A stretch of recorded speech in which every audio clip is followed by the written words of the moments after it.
Hey everyone, I'm Kelly Schneider, and this is What's Up Peoria. Today we're coming to you from the ice with the Peoria Rivermen. So we've got Randy Mercer, who is going to tell us a little bit more about the Zamboni. He's going to tell us how it works, how long he's been doing it, other neat facts that I wouldn't even know how to ask. So Randy, thank you so much for being here. No problem, my pleasure. All right, so let's get started. Okay, so we just watered down the rink, I believe. Okay, so tell me about where does the water even come from? Maybe we should. Well, there's a tank underneath the hood. I can start it and raise it up. Okay. We're gonna be careful because this is ice.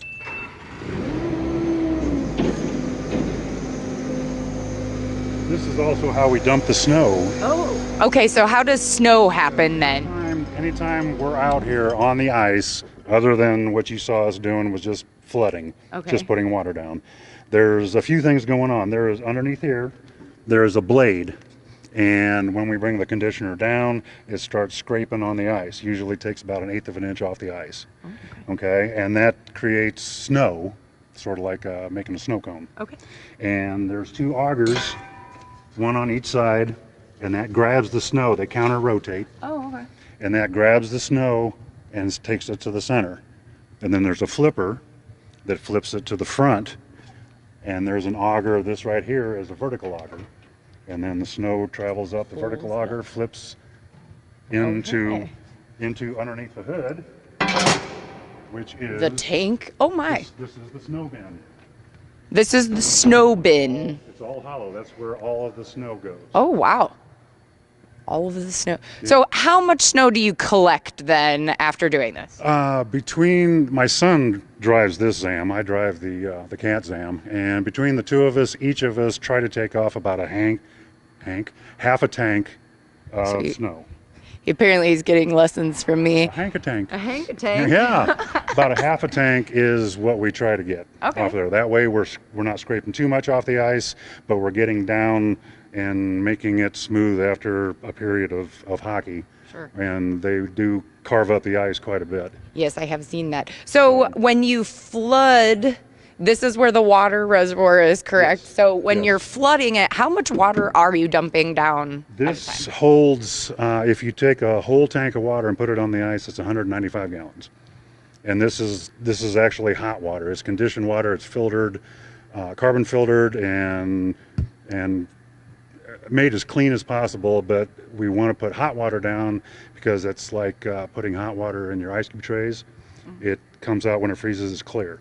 There's less dissolved oxygen in hot water, so you want to see the logos and everything else. If you put cold water down, it'll get cloudy. Oh, I never knew that's what that was about. And then there's a second tank right here, and this is cold water, and what that does is it flushes out the snow out of the skate marks.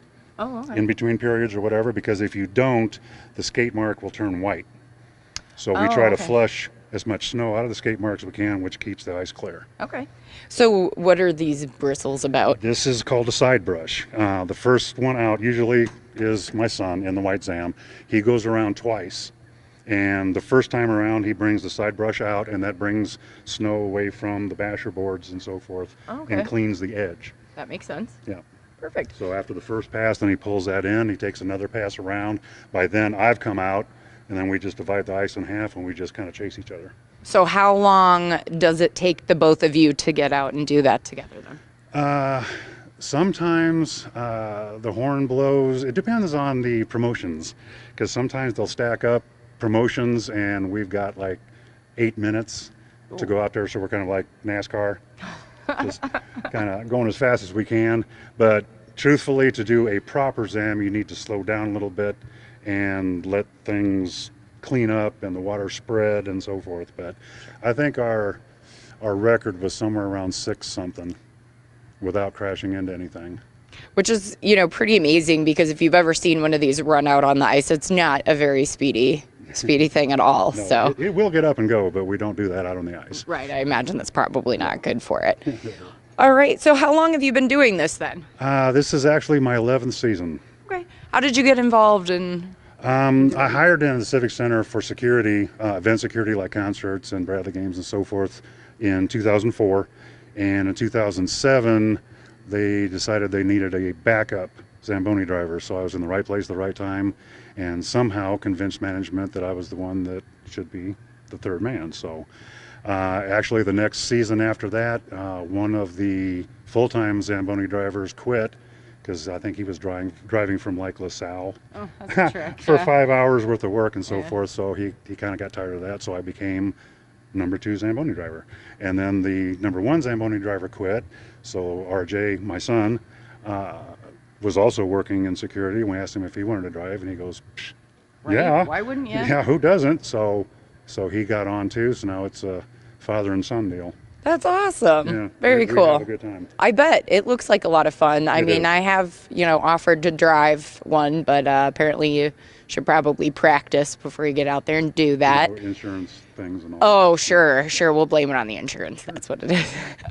All right. Well, I think, is there anything else nifty you want to talk about? I mean, well, how big is this? Like, how much does this weigh? Do you know that? Because we do mentioned it doesn't look as big until you actually get right up next to it, and this thing is actually quite ginormous. It is big, and like I said before, the hood is so big and tall that anything within like 15 foot of it just disappears as you're going down the ice. That's your blind spot right there. Yeah. Just don't be in front of a Zamboni. I haven't hurt anybody yet.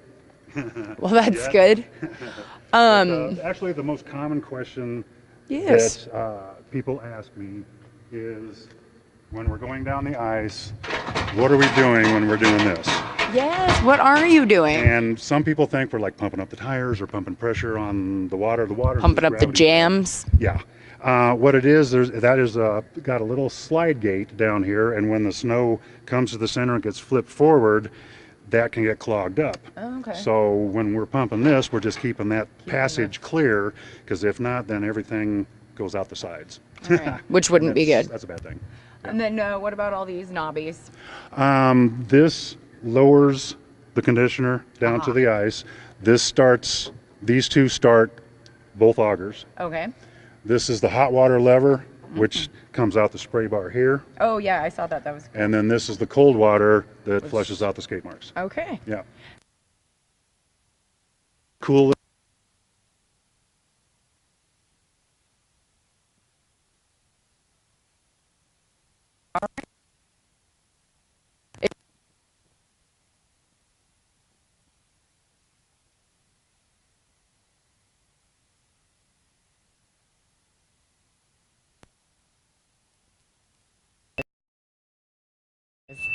That top button right there. Okay, I'm going to do it. Okay. All right, you ready, everybody?